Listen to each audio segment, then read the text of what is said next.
नई दिल्ली में 9 और 10 सितंबर को G20 समिट का आयोजन हो चुका है। दुनिया के कई छोटे बड़े देश के राष्ट्रपति, प्रधानमंत्री, राष्ट्राध्यक्ष भी शामिल होने वाले हैं। लेकिन आपके मन में एक सवाल होगा कि आखिर G20 क्या है? G20 ग्रुप बनाने की जरूरत क्यों पड़ी? किसने बनाया और इस ग्रुप में भारत को शामिल होने से क्या फायदा है? Delhi will host the global leaders for G20 summit and there are several New Delhi Municipal Corporation or the NDMC district because it has the Pragati Maidan में G20 शिखर सम्मेलन का आयोजन हुआ।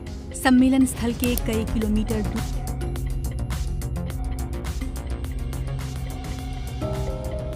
जैसा दुनिया में हर प्रकार के संसाधन हर देश के पास है, इन संसाधनों को आसानी से अन्य देशों से साझा किया जा सके, इसलिए समूह बनाने की जरूरत पड़ती है। फिर दुनिया में कई ऐसे मुद्दे हैं जिसमें सभी देश परेशान होते हैं, जैसे कोरोना का, तब मामला ग्लोबल हो जाता है, इसलिए समूह बनाकर ही इस मुद्दे को हल किया जा सकता है। जैसे कोरोना का वक्त हुआ कि वैक्सीन की कमी थी, लेकिन देशों के समूह ने मिलकर वैक्सीन की पहुँच को आसान बनाया। दुनिया में पहले से ही कई ग्रुप मौजूद हैं, जैसे United nation, BRICS, ASEAN, G7 कई ऐसे अन्य समूह हैं। लेकिन ग्रुप में कुछ कमियां हैं। इसे यूनाइटेड नेशन को लेकर कहा जाता है कि यहाँ अमेरिका और पश्चिमी देशों का वर्चस्व रहता है। वहीं G7 में केवल बड़ी इकोनॉमिक वाले देश ही शामिल थे, जैसे USA, UK, Italy, Japan, Canada, France और यूरोपीय यूनियन भी। जबकि ब्रिक्स में केवल विकासशील देश ही शामिल हैं, जैसे ब्राजील, रूस, भारत, चीन और साउथ अफ्रीका। G20 ग्रुप बनाने की कहानी शुरू होती है 1997 में, जब थाईलैंड में बैंकिंग क्राइसिस शुरू हुआ तो धीरे धीरे दुनिया के कई देश भी बैंकिंग क्राइसिस के शिकार बन गए।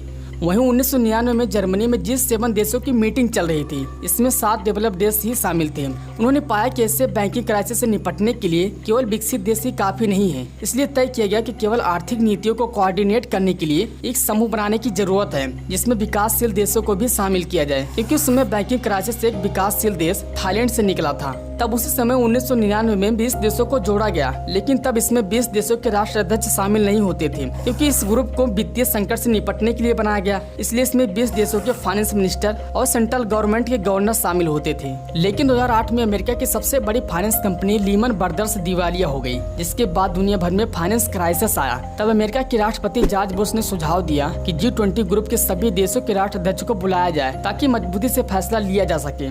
इसलिए 2008 में G20 की पहली मीटिंग वाशिंगटन DC में हुआ। इस G20 ग्रुप में ये 20 देश शामिल है, जिसमें 7 विकसित देश, 12 विकासशील देश और एक यूरोपीय यूनियन भी शामिल है, जो पूरी दुनिया की 10वीं सबसे बड़ी अर्थव्यवस्था, दुनिया के कुल GDP का 80% भाग, दुनिया में होने वाले 75% कारोबार, दुनिया का 65% आबादी और पूरी दुनिया का 60% क्षेत्रफल इस G20 ग्रुप में शामिल होने वाले देशों के पास है। ये सभी देश पूरी दुनिया की इकोनॉमी को कंट्रोल करते हैं। इस ग्रुप की सबसे खास बात यह है कि अमेरिका का दुश्मन रूस, चीन, जापान और साउथ कोरिया भी शामिल होता है। G20 ग्रुप कैसे काम करता है? G20 के अध्यक्ष ही इसके एजेंडा को तय करते हैं। एजेंडा को तय करने की जिम्मेदारी ट्राइका के पास होता है। ट्राइका 3 देशों से मिलकर बनता है। पहला वह देश जो पिछले साल G20 के अध्यक्ष थे, यानी कि इंडोनेशिया। दूसरा वह देश जो वर्तमान में G20 के अध्यक्ष हैं, यानी कि भारत। तीसरा वह देश जो अगले साल G20 के अध्यक्ष होंगे, ब्राजील, यानी कि अगला G20 समिट ब्राजील में होगा। इस G20 समिट के सभी देशों के राष्ट्राध्यक्ष बैठकर विभिन्न मुद्दों पर चर्चा करते हैं, जैसे क्लाइमेट चेंज पर, डिजिटल इकोनॉमिक पर, शिक्षा पर, रोजगार पर, ऊर्जा पर, पर्यावरण पर, स्वास्थ्य पर, व्यापार जैसे अन्य मुद्दों पर चर्चा किया जाता है। इस ग्रुप के सभी देश अपनी प्रॉब्लम को इस आर्थिक मंच पर रखते हैं और गंभीर मुद्दों पर चर्चा करते हैं, जैसे चाइना ने श्रीलंका, पाकिस्तान जैसे अन्य देशों को लोन देकर उन्हें कैसे कर्ज के जाल में फंसा रहा है। ऐसे मुद्दों पर भारत के लिए रास्ते भी खुल जाते हैं। G20 समिट पर आपकी राय क्या है? कमेंट बॉक्स में जरूर बताएं और वीडियो अच्छा लगा हो तो चैनल को सब्सक्राइब करना ना भूलें।